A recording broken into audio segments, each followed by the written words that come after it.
NCERT Bangla পাঠ by Sutapa চ্যানেলে সকল বন্ধুদের স্বাগতম। সিবিএসসি বোর্ডের ক্লাস 9-এর সহায়ক পাঠ বিভূতিভূষণের লেখা আম আটির ভেপু, সেখান থেকে গত কিছুদিন যাবৎ আমরা পরপর পরিচ্ছেদগুলো পাঠ করে শোনাচ্ছি। আজকের পাঠ্য বিষয় পরিচ্ছেদ 15, যার নাম ক্ষয়ের ভেজা কালি। তাহলে শুরু করছি আজকের পাঠ। প্রথম যখন হরিহর কাশী হইতে আসিল, তখন সকলে বলিত তাহার ভবিষ্যৎ বড় উজ্জ্বল। এ অঞ্চলে ওরকম বিদ্যা শিখিয়া কেহ আসে নাই। তাহার বিদ্যার সুখ্যাতি সকলের মুখে ছিল। সকলে বলিত সে এইবার একটা কিছু করিবে। সর্বজয়াও ভাবিত শীঘ্রই উহারা তাহার স্বামীকে ডাকাইয়া একটা ভালো চাকুরি দেবে। কাহারা চাকুরি দেয় সে সম্বন্ধে তাহার ধারণা ছিল কুয়াশাচ্ছন্ন সমুদ্রবক্ষের মতো অস্পষ্ট। কিন্তু মাসের পর মাস, বৎসরের পর বৎসর করিয়া বহুকাল চলিয়া গেল। ঘরের পোকাকাটা কপাট দিন দিন আরও জীর্ণ হইতে চলিল। কড়িকাঠ আরও ঝুলিয়া পড়িতে চাহিল। আগে যাও বা ছিল, তাও আর সব থাকিতেছে না। তবুও সে একেবারে আশা ছাড়ে নাই। হরিহরও বিদেশ হইতে আসিয়া প্রতিবারই একটা একটা আশার কথা এমনভাবে বলে যেন সব ঠিকঠাক, অল্পমাত্র বিলম্ব আছে, অবস্থা ফিরিল বলিয়া। কিন্তু হয় কই? হরিহর বাড়ি হইতে গিয়াছে প্রায় 2-3 মাস। টাকা কড়ি খরচপত্রও অনেক দিন পাঠায় নাই। দুর্গা অসুখে ভুগিতেছে একটু বেশি। খায় দায়, অসুখ হয়, 2 দিন একটু ভালো থাকে, হঠাৎ একদিন আবার হয়। দুর্গা একটা ছোট্ট মানকচু কোথা হইতে জোগাড় করিয়া আনিয়া রান্নাঘরে ধর্না দিয়া বসিয়া থাকে। তাহার মা বলে, তোর কি হলো দুর্গা? আজ কি বলে ভাত খাবি?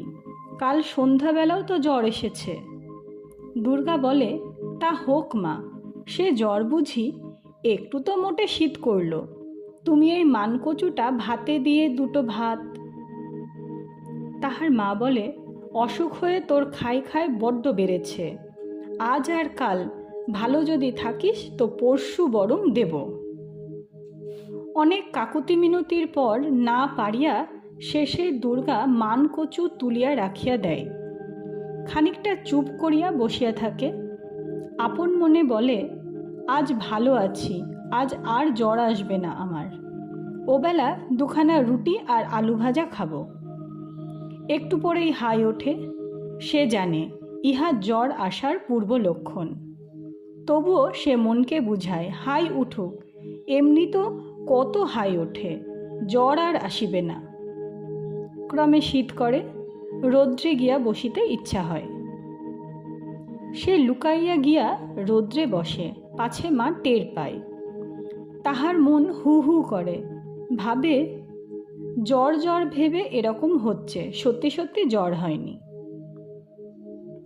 রাঙা রোদ শ্যাওলা ধরা ভাঙা পাঁচিলের গায়ে গিয়া পড়ে। বৈকালের ছায়া ঘন হয়। দুর্গার মনে হয় অন্যমনস্ক হইয়া থাকিলে জ্বর চলিয়া যাইবে। অপুকে বলে, বস দেখি একটু আমার কাছে, আয় গল্প করি। গল্প ভালো করিয়া শেষ হইতে না হইতে দুর্গা জ্বরের ধমকে আর বসিতে পারে না। উঠিয়া ঘরের মধ্যে কাঁথা মুড়ি দিয়া শয়ে। আজকাল বাবা নাই। অপুকে আর খুঁজিয়া মেলা দায়। বই দপ্তরে ঘুণ ধরিবার জোগাড় হইয়াছে। সকালে সেই যে এক পুঁটুলি কড়ি লইয়া বাহির হয়, আর ফেরে একেবারে দুপুর গেলে খাইবার সময়। তাহার মা বকে, ছেলের না নিকুচি করেছে, তোমার লেখাপড়া একেবারে ছিকেই উঠল। এবার বাড়ি এলে সব কথা বলে দেব, দেখো তখন তুমি। অপু ভয়ে ভয়ে দপ্তর লইয়া বসে। বইগুলা খুলিয়া চারিদিকে ছড়ায়। মাকে বলে, একটু খয়ের দাও না, আমি দোয়াতের কালিতে দেব। পরে সে বসিয়া বসিয়া হাতের লেখা লিখিয়া রৌদ্রে দেয়। শুকাইয়া গেলে খয়ের ভিজানো কালি চকচক করে। অপু মহা খুশির সহিত সেদিকে চাহিয়া থাকে, ভাবে আর একটু খয়ের দেব কাল থেকে। ওহ, কি চকচক করছে দেখো একবার। পানের বাটা হইতে মাকে লুকাইয়া বড় একখণ্ড খয়ের লইয়া কালির দোয়াতে দেয়। পরে লেখা লিখিয়া শুকাইতে দিয়া কতটা আজ জল জল করে দেখিবার জন্য কৌতূহলের সহিত সেদিকে চাহিয়া থাকে। মনে হয়, আচ্ছা যদি আরেকটু দিই। একদিন মার কাছে ধরা পড়িয়া যায়। মা বলে, ছেলের লেখার সঙ্গে খোঁজ নেই, কেবল ডেলা ডেলা খয়ের রোজ দরকার, রেখে দে খয়ের। ধরা পড়িয়া অপু একটু অপ্রতিভ হইয়া বলে, খয়ের নইলে কালি হয় বুঝি? আমি বুঝি এমনি এমনি? না, খয়ের নইলে কালি হবে কেন? এইসব রাজ্যের ছেলে আর লেখাপড়া করছে না? তাদের শের খয়ের রোজ যোগান রয়েছে যে দোকানে। অপু বসিয়া বসিয়া একখানা খাতায় নাটক লেখে। বহু লিখিয়া সে খাতা প্রায় ভরাইয়া ফেলিয়াছে। মন্ত্রীর বিশ্বাসঘাতকতায় রাজা রাজ্য ছাড়িয়া বনে যান। রাজপুত্র নীলাম্বর ও রাজকুমারী অম্বা বনের মধ্যে দস্যুর হাতে পড়েন। ঘোর যুদ্ধ হয়। পরে রাজকুমারীর মৃতদেহ নদী তীরে দেখা যায়। নাটকে সতু বলিয়া একটি জটিল চরিত্র সৃষ্টি হইবার অল্প পরেই বিশেষ কোনো মারাত্মক দোষের বর্ণনা না থাকা সত্ত্বেও প্রাণদণ্ডে দণ্ডিত হয়। নাটকের শেষ দিকে রাজপুত্রী অম্বার নারদের বরে পুনর্জীবন প্রাপ্তি ও বিশ্বস্ত সেনাপতি জীবনকেতুর সহিত তাহার বিবাহ প্রভৃতি ঘটনার বর্ণনা।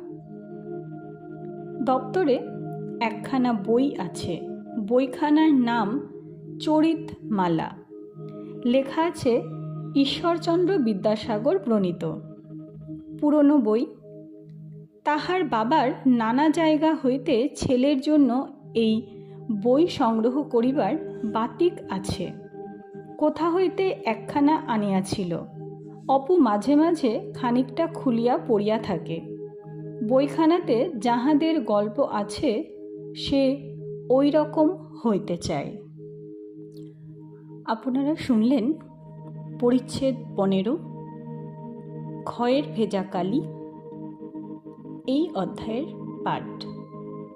আগের পাঠ অর্থাৎ পরিচ্ছেদ 14, রাজপুত্র অজয়, এর লিঙ্ক ডেসক্রিপশন বক্সে দেওয়া রইল। সকলকে সাথে থাকার অনুরোধ রইল। সকলে ভালো থাকবেন। ধন্যবাদ।